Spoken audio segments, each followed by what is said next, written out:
All right, let's move on because here you had a tweet. I'm with Danny Haifong from the Black Agenda Report. If you know anything about their reporting and political point of view, they've been out in front of everyone else in about 2 years, at least, maybe more.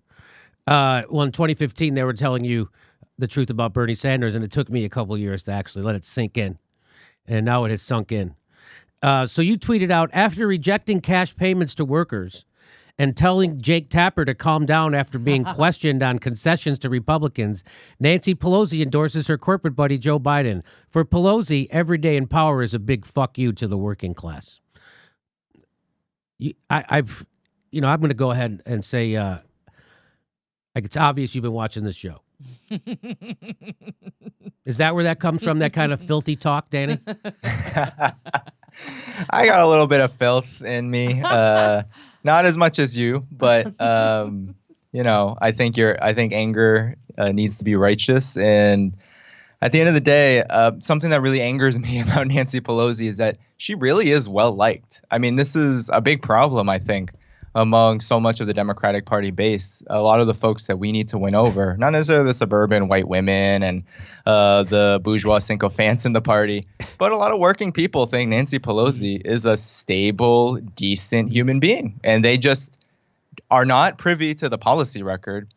But just the level of arrogance and hubris that she shows on a daily basis is utterly disgusting, in my opinion. And it does definitely tickles me in a certain way, because I think that when it comes to someone like Nancy Pelosi, she ends up being the most effective evil within Washington. Yes! That she can get done everything that her corporate masters really want. And she can do it and come out looking as if she is the stable, enlightened, Danny, let me political actor here. So let me say this.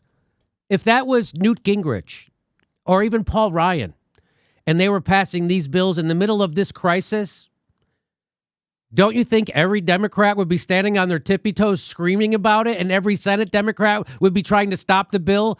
Isn't that kind of hilarious that that's not happening? And all the AstroTurf organizations and nonprofits and NGOs would be calling for getting out in the streets or big, massive email But because blasts.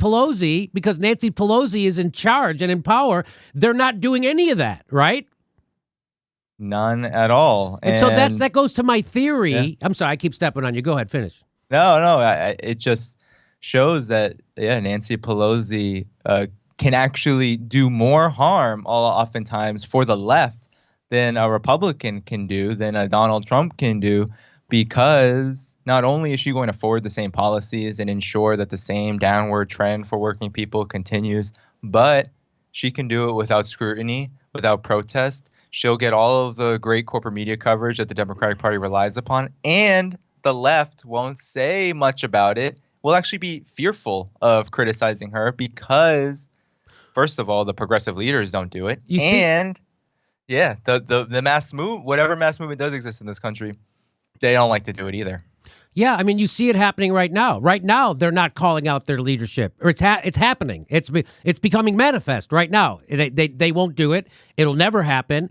And so my theory of that, the Democrat, you always go, you got to vote the lesser of two evil. You got to vote for Bill Clinton. He's the lesser of two evil. Bill Clinton was not the lesser of two evils. Bill Clinton was the greater evil, just like Nancy Pelosi is also the greater evil, for the exact reason why we're elucidating right now what you just said. She gets no scrutiny. She's well-liked in the media, just like Barack Obama. That's why, do you think George Bush would have been allowed to take us from 2 wars to 7? Do you think George Bush or John McCain and Sarah Palin would have been allowed to make the banks bigger, take us from 2 wars to 7, kick 5 million families out of their house in the middle of a recession caused by Wall Street, then open up the Arctic to drilling twice, put fracking pipes underneath this country, let cops crack the heads of peaceful protesters that occupy Wall Street? Do you think that would have been allowed to happen? There would have been protests all over the place. But because it was Barack Obama doing it, he quieted the left, he put them to bed, and everybody went to sleep, and the machine rolled right on, which is why I said when Donald Trump gets elected, everybody's going to be awake to what's happening, except I didn't count on the corruption of the Democratic Party and the media being so complete that they would spend 4 years talking about an evidence-free conspiracy theory while they were passing Donald Trump's agenda. They pretend to oppose him while they pass his agenda, including more money for the border wall, and give him an extra $131 billion for war. The problem is there isn't an opposition party. Wasn't that my theory was bad? My theory was right. Everybody's hyper-focused on politics now. The problem is the politicians doing politics are 100% corrupt. They're not who they think you are, and the people on the left don't realize they don't have a party, right? Exactly, and Donald Trump couldn't have existed during the Bush era, right? There was no political room for him, but what it took was a Democratic Party that was willing to cooperate and collaborate and cooperate with the ruling class to the extent that it would forward the agenda, exacerbate all of the conditions that so-called Republicans were producing under the Bush era, and make them actually more effective by propping up someone like Barack Obama. Not a lot of people are willing to say that actually Barack Obama helped lead to Trump. I know. Because of the fact that not only did he always serve as a counterinsurgency candidate of the ruling class, but he was dedicated not just to the profits of the rich and to the agenda of the state, but he was also committed to destroying the left, especially the black left, which is very important in the United States when over the centuries, the black left has been the most progressive constituency on the issues of war and peace, racism, and economic justice generally. So that was a very important objective for the ruling class. And what we have now is the byproduct of that.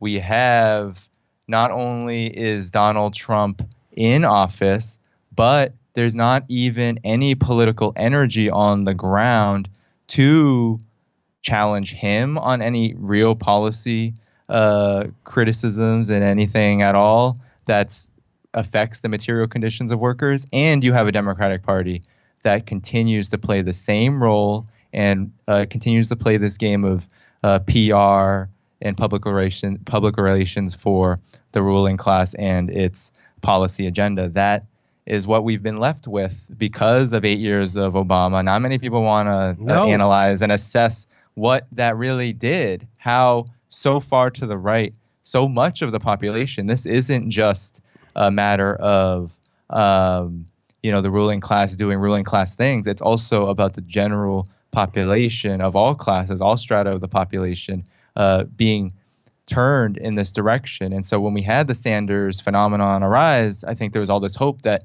yes, this is the progressive break that we need right now.